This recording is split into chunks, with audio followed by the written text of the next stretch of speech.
അപ്പം ഇതിൻ്റെ തുടർച്ച ഇപ്പോൾ 2:37 നമ്മൾ വായിച്ചു. ഇനി 2:30 അല്ല 2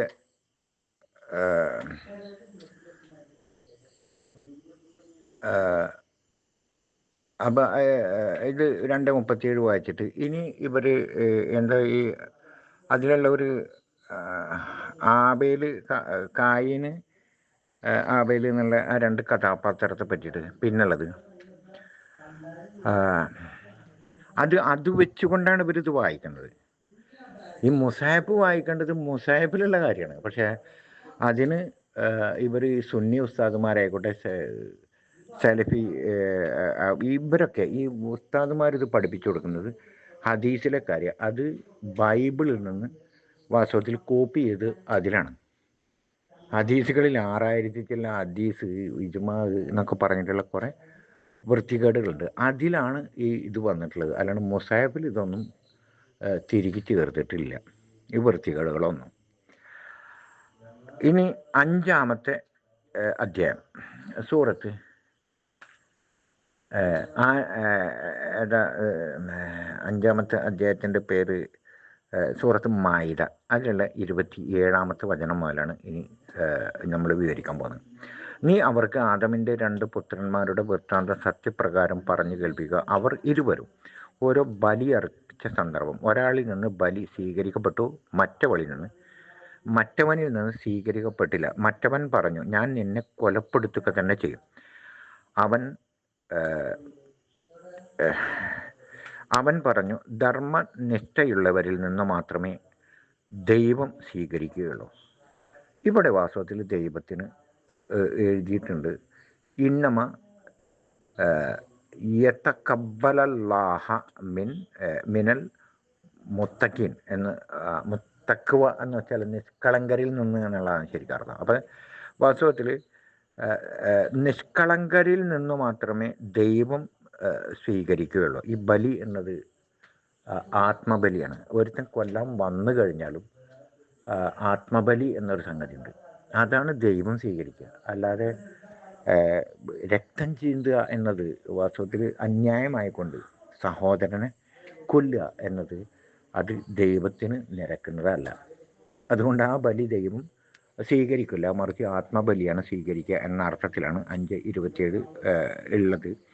ഇനി 5:28, എന്നെ കൊല്ലുവാൻ നീ എൻ്റെ നേരെ കൈ നീട്ടിയാൽ തന്നെയും നിന്നെ കൊല്ലുവാൻ വേണ്ടി ഞാൻ നിൻ്റെ നേരെ കൈ നീട്ടുന്നതല്ല. തീർച്ചയായും ഞാൻ ലോകരക്ഷിതാവായ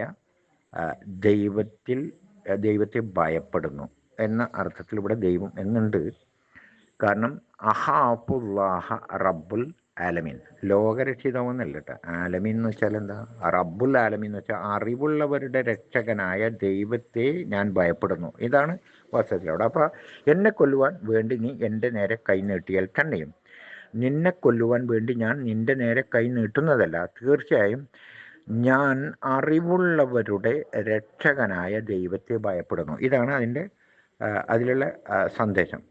ഇനി 5:29, എൻ്റെ കുറ്റത്തിനും നിൻ്റെ കുറ്റത്തിനും നീ അർഹനായി തീരുവാനും അങ്ങനെ നീ നരകാവകാശികളുടെ കൂട്ടത്തിലാകാനുമാണ് ഞാൻ ആഗ്രഹിക്കുന്നത്.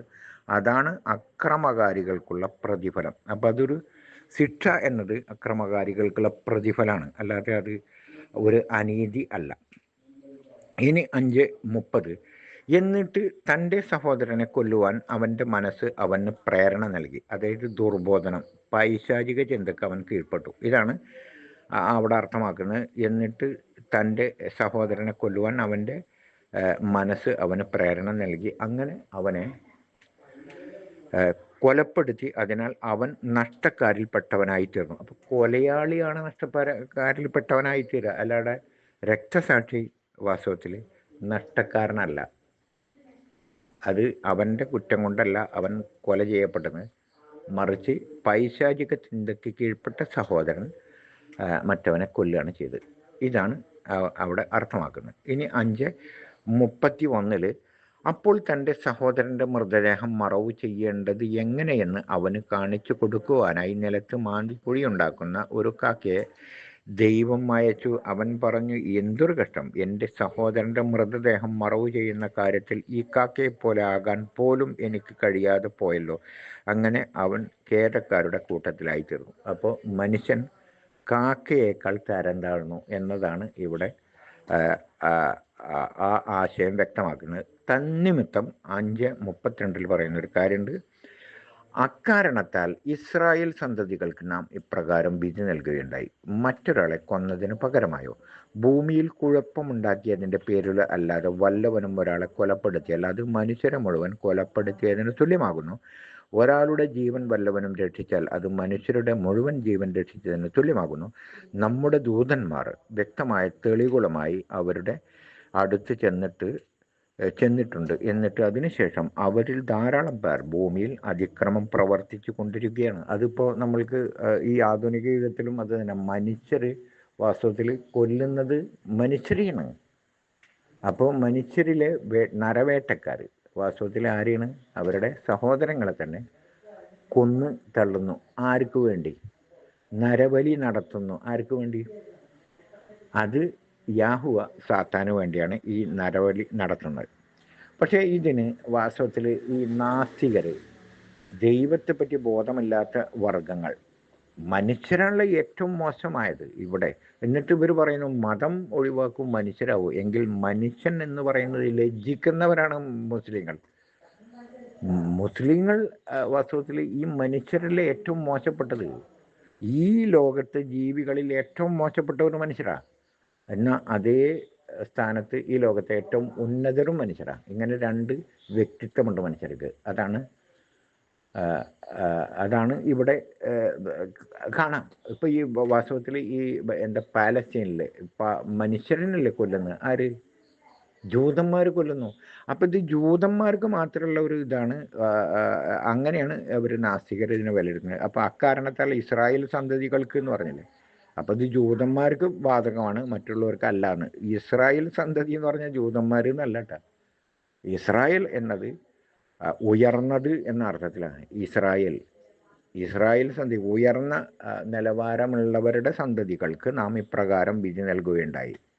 ഉയർന്ന നിലവാരമുള്ളവർക്ക് ഇത് വ്യക്തമാവോ? അല്ലാത്ത അധമവർഗങ്ങൾക്ക്, ഈ നാസ്തികരെ പോലുള്ളവർക്ക് അത് അവ്യക്തമാവും. ഇതാണ് അതിലുള്ള സന്ദേശം. അപ്പോൾ ഇത് ഈ വൃത്തികേടിൽ നിന്ന്, ഈ എന്താ പറയുക, ഈ സാത്താൻ സേവകരുടെ 39 പുസ്തകത്തിൽ നിന്ന് മാന്തിയെടുത്തിട്ടാണ് ഈ മുസാഫ് വാസ്തവത്തിൽ മുഹമ്മദ് വിവരിച്ചത് എന്ന രീതിയിൽ. മുഹമ്മദ് റസൂലാണ്. മുഹമ്മദ് റസൂലുള്ള എന്ന് വെച്ചാൽ സ്തുതിക്കപ്പെട്ട ദൈവദൂതൻ. അപ്പോൾ സ്തുതിക്കപ്പെട്ട ദൈവദൂതൻ ഈ വൃത്തികേടിൽ നിന്ന് എടുത്തിട്ട് അത് കോപ്പി ചെയ്തു. എന്നിട്ട് എന്താണ്? അപ്പോൾ അല്ലാതെ ഒരു സംഗതി ഒരു എഴുതി വെക്കണമെങ്കിൽ വേറെ എന്തെങ്കിലും ഒരു ഇതിന് ഒരു മാനദണ്ഡം വേണ്ടേ? അത് ഈ വൃത്തികേടാണ് മാനദണ്ഡമാക്കി വെച്ചത് എന്ന രീതിയിലാണ് നാസ്തികരും അതുപോലെ തന്നെ ഈ എന്താ പറയുക, ഈ ബിംബഭക്തരും അതുപോലെ ക്രൈസ്തവ സഭാസാത്ത എല്ലാവരുടെയും മനോഭാവം ഈ രീതിയിലാണ് പോകുന്നത്. ഇനി അത് കഴിഞ്ഞിട്ട് നമ്മൾക്ക് ഇനി പരിശോധിക്കാനുള്ളത് ഇനി 5:33 ദൈവത്തോടും അവൻ്റെ ദൂതനോടും പോരാടുകയും ഭൂമിയിൽ കുഴപ്പമുണ്ടാക്കാൻ ശ്രമിക്കുകയും ചെയ്യുന്നവർക്കുള്ള പ്രതിഫലം അവർ കൊന്നൊടുക്കപ്പെടുകയോ ക്രൂശിക്കപ്പെടുകയോ അവരുടെ കൈകാലുകൾ എതിർവശങ്ങളിൽ നിന്നായി മുറിച്ച് കളയപ്പെടുകയോ നാടുകടത്തപ്പെടുകയോ ചെയ്യുക മാത്രമാകുന്നു. അതവർക്ക് ഇഹലോകത്തുള്ള അപമാനമാകുന്നു, പരലോകത്ത് അവർക്ക് കനത്ത ശിക്ഷയുമുണ്ടായിരിക്കുന്നു. അപ്പോൾ ഇത് വാസ്തവത്തിൽ എന്താണ്? ഈ ജൂതന്മാരെയും ക്രിസ്ത്യാനികളെയും അതേപോലെ തന്നെ അധമ വർഗങ്ങളുടെ കൈകാലുകൾ മുറിച്ച് കളയാൻ ദൈവത്തിൻ്റെ കൽപ്പന എന്ന രീതിയിലാണ് ഇവർ വായിക്കുന്നത്. അങ്ങനല്ല, അവർ പരസ്പരം പോരാടുകയാണ് ചെയ്യുക. അവർ പരസ്പരം പോരാടിക്കൊണ്ട് അവർ കൈകാലുകളൊക്കെ വെട്ടി കുതികാൽ വെട്ടൊക്കെ അവർ നടപ്പിലാക്കുകയാണ് ചെയ്യുക. കാരണം ദൈവം ഇല്ലല്ലോ. അവർ എന്ത് ചെയ്താലും ശിക്ഷിക്കാൻ ദൈവം ഒന്നും ഇവിടെ ഉണ്ടാവില്ല എന്ന രീതിയിലാണ് അവർക്ക് തോന്നുന്നത്. മനസ്സിലായി? അപ്പോൾ ഇതിൽ ഇത്രയുള്ള കാര്യങ്ങൾ. അപ്പോൾ ഈ എന്താ പറയുക, ഈ ഉൽപ്പത്തി പുസ്തകത്തിലെ ഉൽപ്പത്തിയിലെ ആദ്യത്തെ ഈ സാത്താൻ സേവകരുടെ ആദ്യത്തെ പുസ്തകത്തിലുള്ള ഉൽപ്പത്തി അതിൽ 50 അധ്യായമുണ്ട്. 50 അധ്യായത്തിൽ 1, 2, 3, 4 അധ്യായമാണ് വിവരിച്ചത്. ആ 4 അധ്യായത്തിലെ കാര്യങ്ങൾ മുസാഹിഫിൽ നിന്ന് വിവരിച്ച് നോക്കുമ്പോൾ മുസാഹിഫിലത്തെ കാര്യങ്ങളാണ് ഇപ്പോൾ ഈ പറഞ്ഞത്. ഏതൊക്കെ?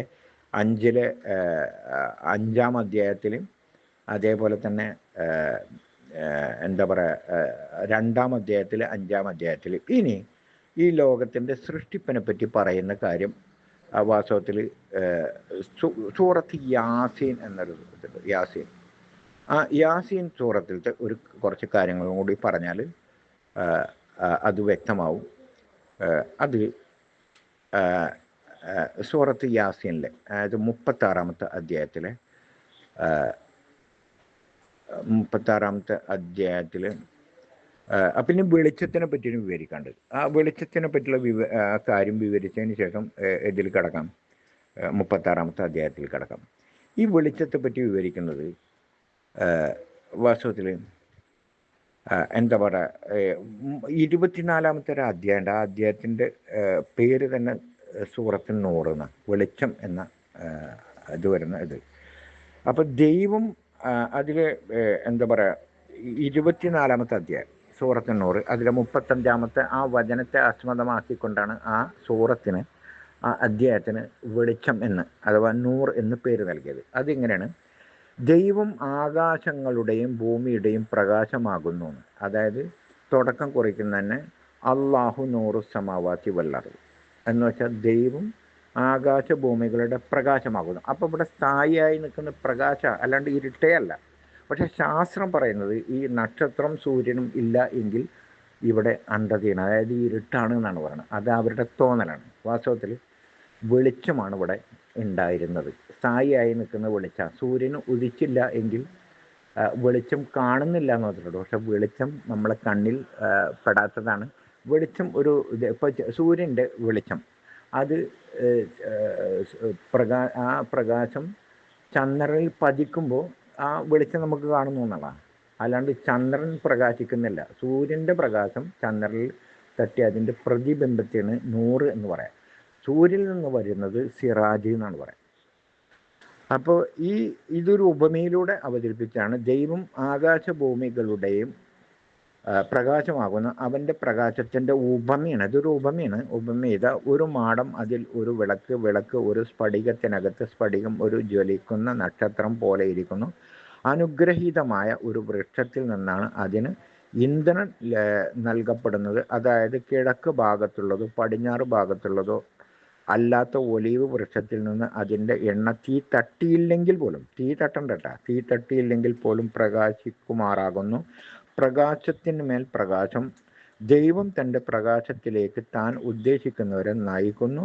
ദൈവം ജനങ്ങൾക്ക് വേണ്ടി ഉപമകൾ വിവരിച്ചു കൊടുക്കുന്നു. ദൈവം ഏത് കാര്യത്തെ പറ്റിയും അറിവുള്ളവനത്രേ.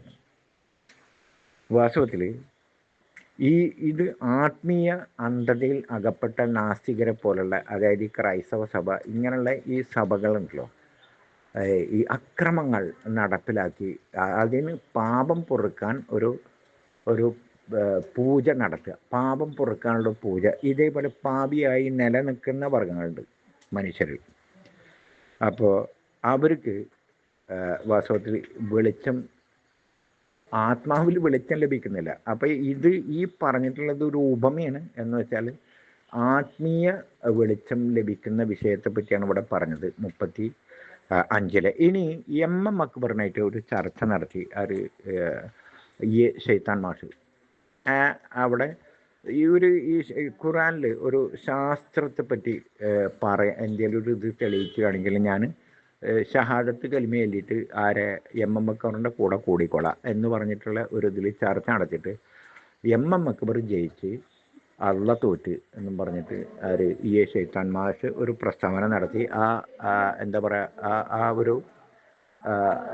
ഒരു സംവാദത്തിൽ വാസ്തവത്തിൽ അത് MM അക്ബറിന് പറ്റിയ ഒരു പാളിച്ചയാണ്. വാസ്തവത്തിൽ എന്താണെന്ന് വെച്ചാൽ അതിനൊരു ശാസ്ത്രത്തിൻ്റെ തെളിവായിട്ട് കൊടുന്നു കൊടുത്തത് 24-40 വചന. ഏതാണെന്ന് വെച്ചാൽ, അല്ലെങ്കിൽ ആഴക്കടലിൽ ഇരുട്ടുകൾ പോലെയാകുന്നു, തിരമാല അതിനെ പൊതിയുന്നു, അതിനുമീതെ വീണ്ടും തിരമാല, അതിനുമീതെ കാർമേഘം, അങ്ങനെ ഒന്നിനും ഇത് ഒന്നൊന്നായി അനേകം ഇരുട്ടുകൾ അവൻ്റെ കൈ പുറത്തേക്ക് നീട്ടിയാൽ അതുപോലും അവൻ കാണുമാറാകില്ല. ദൈവം ആർക്ക് പ്രകാശം നൽകിയില്ലയോ അവന് യാതൊരു പ്രകാശവുമില്ല. അപ്പം ദൈവത്തിൻ്റെ പ്രകാശത്തെ പറ്റിയാണ് ഇവിടെ സൂചിക്കുന്നത്. അപ്പോൾ ഈ അന്ധതയിലകപ്പെട്ട ആത്മീയതയെ പറ്റി, അല്ലാണ്ട് ഇത് ശാസ്ത്രത്തെ പറ്റിയല്ല ഈ കാര്യം. അപ്പോൾ 24-40 വർഷത്തിൽ ശാസ്ത്രത്തെ പറ്റി വിവരിക്കുന്ന കാര്യം സൂറത്ത് യാസീനിലാണ്. അത് പിന്നീട് ഞാൻ വരിക. ഇനി 24-41 വചനം പറയുന്നത് ഈ വെളിച്ചം ലഭിച്ച അവരെ പറ്റിയാണ്. ആത്മീയ അന്ധതയിലകപ്പെട്ട ഈ പുരോഹിതരെ പറ്റിയല്ല, മറിച്ച് പറവകൾക്ക് വെളിച്ചം ലഭിക്കുന്ന കാര്യത്തെ പറ്റിയാണ് 41 വചനം.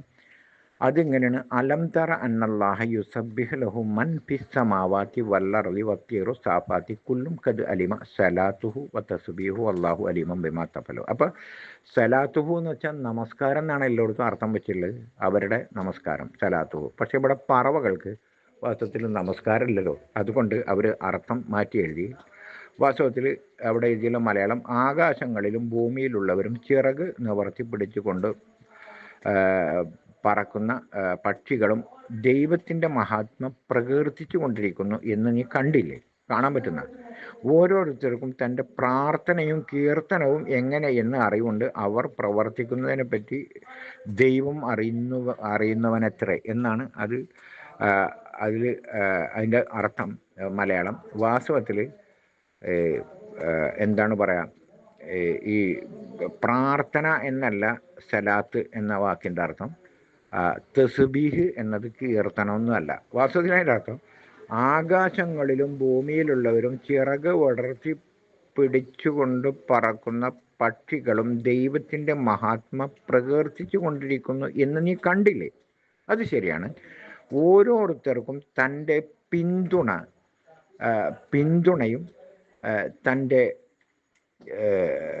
എന്താ പറയുക, തസ്ബീഹ് എന്ന് പറഞ്ഞാൽ വാഴ്ത്തൽ. ആരെ വാഴ്ത്തണം, ആർക്ക് പിന്തുണ നൽകണം, ആർക്ക് പിന്തുണ നൽകണം, ആരെ വാഴ്ത്തണം എന്നതിനെക്കുറിച്ച് അവർക്ക് അറിയും. ആർക്ക്? പറവകൾക്ക് അറിയാമെന്ന് പറയുന്നത്. അതായത് വത്തീറു സാഫാത്തി കുല്ലും കത് അലിമ സലാത്തുഹു, അവർക്കൊക്കെ ആർക്ക് പിന്തുണ നൽകണം എന്നത് പറവകൾക്കറിയാം. വത്തസ്ബീഹു, ആരെ വാഴ്ത്തണം എന്നും പറവകൾക്കറിയാം. കാരണം ദൈവം വല്ലാഹു അലീമും ബിമാ തഫലും, ദൈവം അവർ പ്രവർത്തിക്കുന്നത്, ഫഅല എന്ന് വെച്ചാൽ പ്രവർത്തിക്കുന്ന. അപ്പോൾ ദൈവം അവർ പ്രവർത്തിക്കുന്നതിനെ പറ്റിയെല്ലാം ദൈവം അറിയുന്നവനത്രേ. അതാണ് അലീമും ബിമ തഫലും. അവരുടെ പ്രവർത്തികൾ ദൈവത്തിന് വ്യക്തമായി അറിയുന്നതാണ് എന്നാണ് സൂചിപ്പിച്ചത്.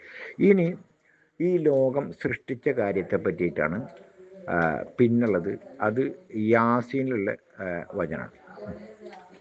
ആ യാസീൻ 36 അധ്യായത്തിലുള്ള കാര്യമാണ്. അത് 74 മുതൽ സൂറത്ത് യാസീൻ 33 74 മുതൽ 74 മുതൽ അവസാനം വരെയുള്ള വചനങ്ങൾ.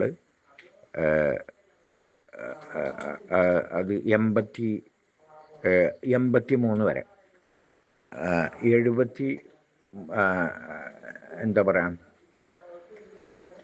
73 മുതൽ 74 മുതൽ 83 വരെയുള്ള വചനങ്ങളിൽ പറയുന്നത്: വത്തഹദു മിൻ ദൂനില്ലാഹി ആലിഹത്തൻ ലഅല്ലഹും യൻസറൂൻ ലാ യസ്തതിഊന നസ്റഹും വഹും ജുന്ദും മുഹ്ദറൂൻ ഫലാ യഹ്സുൻക ഖൗലുഹും ഇന്നാ നഅലമു മാ യുസിറൂന വമാ യുഅ്ലിനൂൻ അവലം യറൽ ഇൻസാനു അന്നാ ഖലഖനാഹു മിൻ നുത്ഫത്തിൻ ഫഇദാ ഹുവ ഖസീമുൻ മുബീൻ വളറബ ലനാ മസലൻ വനസിയ ഖൽഖഹു ഖാല മൻ യുഹ്യില്ലാഹു മാ യറമി ഖുൽ യുഹ്യിയ അല്ലദി അൻശഅഹ അവ്വല മറ വഹുവ ബികുല്ലി ഖൽഖിൻ അലീമുൻ അല്ലദി ജഅല ലക്കും മിനശ് ശജരിൽ അഖ്ളരി നാറൻ ഫഇദാ അൻതും മിൻഹു തൂഖിദൂൻ അവലൈസ അല്ലദി ഖലഖസ് സമാവാതി വൽ അർള ബിഖാദിരിൻ അലാ അൻ യഖ്ലഖ മിസ്ലഹും ബലാ വഹുവൽ ഖലാഖുൽ അലീം ഇന്നമാ അംറുഹു വഇദാ അറാദ ശൈഅൻ അൻ യഖൂല ലഹു കുൻ ഫയകുൻ ഫസുബ്ഹാനല്ലദി ബിയദിഹി മലകൂതു കുല്ലി ശൈഇൻ വഇലൈഹി തുർജഊൻ.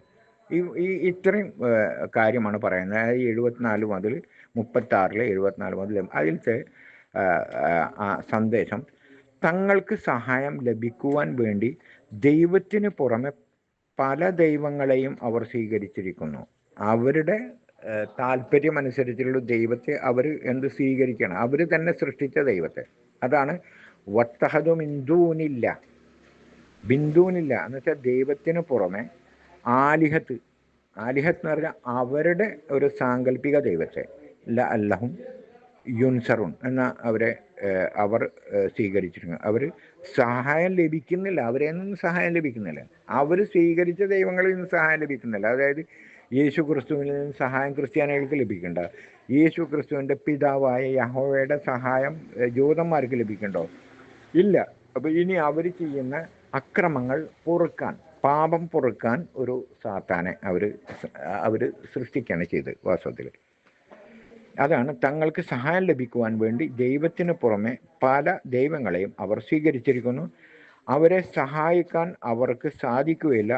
അവർക്ക് വേണ്ടി സജ്ജീകരിക്കപ്പെട്ട പട്ടാളമാകുന്നു. കാരണം വെച്ചാൽ ഇപ്പോൾ വാസ്തവത്തിൽ ഈ പട്ടാളം എന്ന് പറയുന്നത് നമ്മളുടെ ഇപ്പം ഈ എന്താ പറയുക, ഈ ജൂത പട കുരിശു പടയും കൂടിയിട്ട് ആരെ ഇവരെ പാലസ്തീനികളെ കൊല്ലുന്നു.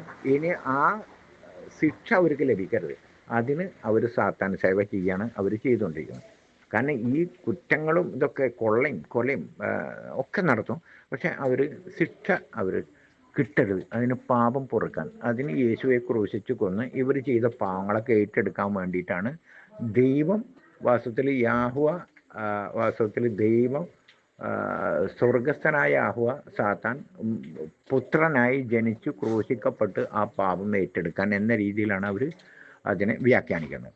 അപ്പം അവരെ സഹായിക്കാൻ അവർക്ക് സാധിക്കുകയില്ല.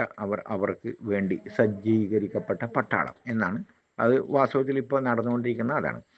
ഇനി 36 76 അതിനാൽ അവരുടെ വാക്ക് നിന്നെ ദുഃഖിപ്പിക്കാതിരിക്കട്ടെ, തീർച്ചയായും അവർ രഹസ്യമാക്കുന്നതും പരസ്യമാക്കുന്നതും നാം അറിയുന്നു. കാരണം വെച്ചാൽ ദൈവത്തിൻ്റെ മഹാത്മ്യം പറഞ്ഞു കഴിഞ്ഞാൽ ഈ നാസ്തികരായിക്കോട്ടെ ഒക്കെ കൂടിയിട്ട് ഒരുമിച്ച് എന്നിട്ട് അവരെ എന്ത് ചെയ്യുന്നു, മാനഹാനി വരുത്തുന്ന പോലെ അവർ സംസാരിക്കും. അതാണ് ലാ യസ്തത്തി ഊന നസറഹും വോഹും ലോഹും ജുന്തും മോലറും കഴിഞ്ഞിട്ട് ഫല യസ്തത്തി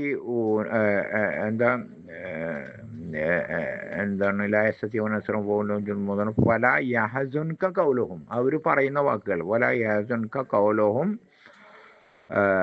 വല യഹസുൻക കൗലഹും ഇന്ന നാലമു മാ യുസറോനോ മായുവലിനോ എന്ന് വെച്ചാൽ അതിനാൽ അവരുടെ വാക്ക്, ആ വാക്ക് തന്നെ കുത്തുവാക്കുകളാണ്, വൃത്തികെട്ട വാക്കുകൾ വെച്ചുകൊണ്ട് അവർ തെറി വിളിക്കുക, തർക്കിക്കുക. എന്നിട്ട് അവർ തർക്കിക്കുന്നത് ആർക്ക് വേണ്ടിയിട്ടാണ്? അത് അവരോട് ചോദിക്കാൻ പാടില്ല. അവരുടെ ആ റൂമിൽ അവരെ ബോധവൽക്കരണം നടത്താൻ ചെല്ലുന്ന മുസ്ലിങ്ങളെ പുറന്തള്ളും. ഇതൊക്കെ ക്ലബ് ഹൗസിൽ നടന്നുകൊണ്ടിരിക്കുന്ന. അപ്പോൾ അതിനാൽ അവരുടെ വാക്ക് നിന്നെ ദുഃഖിപ്പിക്കാതിരിക്കട്ടെ, തീർച്ചയായും അവർ രഹസ്യമാക്കുന്നതും പരസ്യമാക്കുന്നതും നാം അറിയുന്നു. ഇനി മനുഷ്യർ കണ്ടില്ലേ അവനെ നാം ഒരു ബീജഗണത്തിൽ നിന്നാണ് സൃഷ്ടിച്ചിരിക്കുന്നതെന്ന്, എന്നിട്ട് അവനത് ഒരു പ്രത്യക്ഷമായ എതിർപ്പുകാരനായിരിക്കുന്നു. അവൻ നമുക്ക് ഒരു ഉപമ എടുത്തു കാണിക്കുകയും ചെയ്തിരിക്കുന്നു. തന്നെ സൃഷ്ടിച്ചത് അവൻ മറന്നു കളയുകയും ചെയ്തു. അവൻ പറഞ്ഞു, എല്ലുകൾ ദ്രവിച്ചു പോയിരിക്കെ ആരാണ് അവർക്ക് ജീവൻ നൽകുന്നത്? പറയുക, ആദ്യ തവണ അവയെ ഉണ്ടാക്കിയവനാരോ അവൻ തന്നെ അവയ്ക്ക് ജീവൻ നൽകുന്നതാണ്. അവൻ എല്ലാത്തരം സൃഷ്ടിപ്പിനെ പറ്റിയും അറിവുള്ളവനത്രേ. പച്ചമരത്തിൽ നിന്ന് നിങ്ങൾക്ക് തീ ഉണ്ടാക്കി തന്നവനത്രേ അവൻ. അങ്ങനെ നിങ്ങളിതാ അതിൽ നിന്ന് കത്തിച്ചെടുക്കുന്നു. ആകാശങ്ങളും ഭൂമിയും സൃഷ്ടിച്ചവൻ അവനെപ്പോലെയുള്ളവരെ സൃഷ്ടിക്കാൻ കഴിവുള്ളവനല്ലേ? അതെ, അവനത്രേ സർവവും സൃഷ്ടിക്കുന്നവനും എല്ലാം അറിയുന്നവനും. താൻ ഒരു കാര്യം ഉദ്ദേശിച്ചാൽ അതിനോട് ഉണ്ടാകൂ എന്ന് പറയുക മാത്രമാകൂ അവൻ്റെ കാര്യം അപ്പോഴത് ഉണ്ടാകുന്നു. പക്ഷേ ഇവർ നാസ്തികർ അവകാശപ്പെടുന്നത് അങ്ങനെ ഒന്നും ഉണ്ടായതല്ല, മറിച്ച് വെറുതെ ഒരു നക്ഷത്രം എന്തോ ഇങ്ങനെ ഇരുന്നിട്ട് ഇങ്ങനെ ദേഷ്യം വന്നപ്പോൾ നക്ഷത്രം പൊട്ടിത്തെറിച്ചിട്ടാണ് ഇതൊക്കെ ഉണ്ടായത്. അതിൻ്റെ പുറകിൽ ആരുമില്ല എന്നാണ് അവർ ധരിച്ചു വെച്ചിരിക്കുന്നത്. അപ്പോൾ ഇവിടെ പറയുന്നത് അതായത് ഇതിന് സൃഷ്ടിപ്പിന് ഒരു സൃഷ്ടാവ് ഉണ്ടാകാൻ പാടില്ല. സൃഷ്ടാവില്ല, ശാസ്ത്രത്തിന് സൃഷ്ടാവില്ല. പിന്നെ എന്താ? പൊട്ടിത്തെറി സിദ്ധാന്തം. ഇത് ലോജിക്കാണോ? വെറുതെ ഇങ്ങനെ പൊട്ടിത്തെറിച്ചിട്ട് ആർക്ക് വേണ്ടിയാണ് പൊട്ടിത്തെറിച്ച്? അതൊന്നും അവരോട് ചോദിക്കരുത്. അപ്പോൾ ഇവിടെ താൻ ഒരു കാര്യം ഉദ്ദേശിച്ചാൽ അതിനോട് ഉണ്ടാകൂ എന്ന് പറയുക മാത്രമാകുന്നു അവൻ്റെ കാര്യം അപ്പോഴതാ ഉണ്ടാകുന്നു. മുഴുവൻ കാര്യങ്ങളുടെയും ആധിപത്യം ആരുടെ കയ്യിലാണോ നിങ്ങൾ മടക്കപ്പെടുന്നത് ആരുടെ അടുത്തേക്കാണോ അവൻ എത്ര പരിശുദ്ധൻ. ഞാനിതാ ഭൂമിയിൽ അത്ര അയാൾ അവസാനിക്കുകയാണ്. അതായത് ഫസുബ്ഹാനല്ലദീ യദി മലക്കൂത്ത് കുല്ലി ഷൈഇൻ വഇലൈഹി തുർജഊൻ. അപ്പോൾ അവിടെ എന്ത് ചെയ്യുന്നു? മുഴുവൻ കാര്യങ്ങളുടെ ആധിപത്യം ആരുടെ കയ്യിലാണോ നിങ്ങൾ മടങ്ങിച്ചെല്ലേണ്ടത് ആരുടെ അടുത്തേക്കാണോ അവൻ എത്ര പരിശുദ്ധൻ. അവൻ ആരാ? ഈ യാഹ്വ സാത്താൻ്റെ അടുത്തേക്കാണോ ഈ വാസ്തവത്തിൽ ഇവരൊക്കെ പോവുക? ജൂതന്മാരും ക്രൈസ്തവരും അതേപോലെ ഈ ലോകത്തിലെ അധമ വ്യക്തികൾ, ദൈവനിന്ദ നടക്കുന്ന വ്യക്തികൾ ആരുടെ മടങ്ങി പോവുക? യാഹ്വ സാത്താൻ്റെ അടുത്തേക്കാണോ? അല്ല, മറിച്ച് അതായത് ദൈവം നിങ്ങൾക്ക് ഇവിടെ ദേഹം നൽകി ജീവിക്കാൻ. ഇനി നിങ്ങളുടെ കർമ്മഫലം, നിങ്ങൾ ചെയ്ത കർമ്മഫലം, അതായത് അധർമ്മമാണോ ചെയ്തത് അതിൻ്റെ കർമ്മഫലം നിങ്ങൾക്ക് ലഭിക്കുക തന്നെ ചെയ്യും. അപ്പോൾ അത് ലഭിക്കരുത് എന്നാണ് അവരാഗ്രഹിക്കുന്ന യുക്തിവാദികൾ, നാസ്തികർ. ഇനി അഥവാ ഉണ്ടാവുകയാണെങ്കിൽ ശിക്ഷ, നിങ്ങൾ ചെയ്യുന്ന ഈ തമ്മാടിത്തരത്തിന്, ഈ അക്രമങ്ങൾക്ക് ശിക്ഷ ലഭിക്കില്ല. ലഭിക്കാതിരിക്കാൻ എന്ത് ചെയ്താൽ മതി? ക്രിസ്തുവിൻ്റെ മുമ്പിൽ കുമ്പസരിച്ചാൽ മതി. ഇനി അതിനുള്ള കൈക്കൂലി പള്ളിയിലച്ഛന് കൊടുത്താൽ മതി, അതല്ലെങ്കിൽ പൂജാരിക്ക് കൊടുത്താൽ മതി. ഈ എന്ത് ചെയ്താൽ മതി? ശിവലിംഗ പൂജ, അതല്ലെങ്കിൽ ശബരിമലയിൽ എന്തെങ്കിലും കൊണ്ടുകൊടുക്കുക, അതല്ലെങ്കിൽ എവിടെ നമ്മളെ ഗുരുവായൂരപ്പന് കാണിക്ക വെക്കുക. ഇങ്ങനെയൊക്കെ ചെയ്താൽ നിങ്ങളുടെ പാവം പൊറുക്കും എന്നാണ് അക്രമകാരികൾ.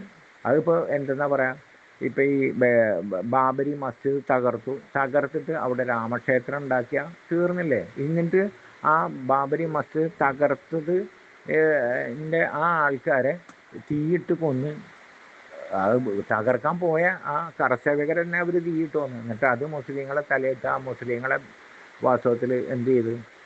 ബലാത്സംഗം ചെയ്തു. ഇനി അവരെ, അതായത് ഗർഭിണിയായ സ്ത്രീയുടെ വയറ്റിൽ നിന്ന് ആ കുഞ്ഞിനെ എടുത്തിട്ട് അതിന് പച്ചക്ക് കത്തിച്ചു. ഇതിനൊന്നും ശിക്ഷ ഇവിടെ ശിക്ഷിക്കാൻ പറ്റില്ല. ഇവിടെ രക്ഷിക്കാനേ വകുപ്പുള്ളൂ. അവിടെ ആ ക്രൂരത ചെയ്തവനെ സർക്കാർ ചെലവിൽ അവിടെ ജയിലിൽ കൊണ്ടിട്ട് അവനെ ചീറ്റിപ്പോറ്റി എടുത്ത് ഇനി ശിക്ഷയല്ലല്ലോ, രക്ഷിക്കാനല്ല. അതായത് ഈ കവർച്ചക്കാരെ, അതായത് കൊലയാളികളെ സംരക്ഷിക്കാനുള്ള വകുപ്പല്ലാണ്ട് ഇവിടെ ശിക്ഷിക്കാനുള്ള വകുപ്പില്ല. ഇനി അന്യായമായിക്കൊണ്ട് ഒരാളെ പേരിൽ കള്ളക്കേസിൽ കുടുക്കിയിട്ട് തൂക്കിക്കൊല്ലാനുള്ള വകുപ്പുണ്ട്. അത് ചെയ്യുകയും ചെയ്യും. അതല്ലെങ്കിൽ എന്താ പറയുക, ജയിലിൽ കൊണ്ടിട്ട് 10-20 കൊല്ലമൊക്കെ അന്യായമായിക്കൊണ്ട് അങ്ങനെ ചെയ്യാം. അതായത് ഒരു കള്ളക്കേസിൽ കുടുക്കിയിട്ട് കൊണ്ടുപോയിട്ട് ശിക്ഷിക്കാം. യഥാർത്ഥ പ്രതിയെ വാസ്തവത്തിൽ സംരക്ഷിക്കാനുള്ള വകുപ്പാണ് ഇവിടെ ഉള്ളോ. ഇവിടെ നീതി ഇല്ലല്ലോ. നീതി ഇവിടെ പ്രതീക്ഷിക്കേ വേണ്ട, എവിടെയില്ല. അമേരിക്കയിലും ഇല്ല. എവിടെയാണ് ഇപ്പോൾ കുറച്ചെങ്കിലും നല്ലത് എന്ന് തോന്നുന്ന പാശ്ചാത്യ അവിടെ പോയി കഴിഞ്ഞാൽ അവിടെ ഉണ്ടോ നീതി? നീതി ഇവിടെ ലഭിക്കുന്നല്ലോ. അപ്പോൾ ഇവിടെ നീതി ഇല്ലെങ്കിൽ പിന്നെ ദൈവത്തിന് നീതി നൽകാൻ കഴിയില്ല. ദൈവത്തിനും കഴിയാത്തതാണ് നീതി എന്നത്. എങ്ങനെയാണ് അവരുടെ തോന്നൽ? ആ തോന്നൽ തകരാത്തോടത്തോളം കാലം അവർക്ക് ദൈവത്തെപ്പറ്റി ബോധം ഉണ്ടാവില്ല. അപ്പോൾ അതുകൊണ്ട് ബോധവൽക്കരണം നടത്താൻ സാധ്യമാണോയെന്ന് വെച്ചാൽ ബോധവൽക്കരണം നടത്താൻ സാധ്യമാണ്. പക്ഷേ എന്നിട്ടും ഈ വൃത്തികെട്ട വർഗങ്ങൾക്ക് ബോധം ഉണ്ടാവുമല്ല. അതിനും നല്ലത് മറ്റ് ജീവികളാണ്. ഉറുമ്പ് മുതൽ ആന വരെ ഉള്ള ജീവികളുണ്ട്. ഈ മനുഷ്യരുടെ നാവ്, ആ നാവിൽ നിന്ന് വരുന്ന നാറിത്തരം അത് നിർത്തുക എന്ന് പറഞ്ഞാൽ അപ്പോൾ അത് അവരുടെ സ്വാതന്ത്ര്യമാണെന്ന് പറയാം. നാറിത്തരം പറയൽ അവരുടെ സ്വാതന്ത്ര്യം. ഇതൊക്കെയാണ് ക്ലബ് ഹൗസിൽ നടന്നുകൊണ്ടിരിക്കുന്നത്. അപ്പോൾ ഇപ്പോൾ ഇത് കഴിഞ്ഞ് ഈ എന്താ പറയുക, ഈ 4 അധ്യായം ഉണ്ടല്ലോ, ആ അധ്യായം വിവരിച്ചു കഴിഞ്ഞു. അതിന് ഖുർആനും വെച്ചിട്ട് മുസാഹിഫും വെച്ചിട്ട് വിവരിച്ചു. ഇനി ബാക്കി ഇനി അടുത്ത ഇതിൽ നോക്കാം ഇൻഷാ അല്ലാഹ്. അസ്സലാമു അലൈക്കും.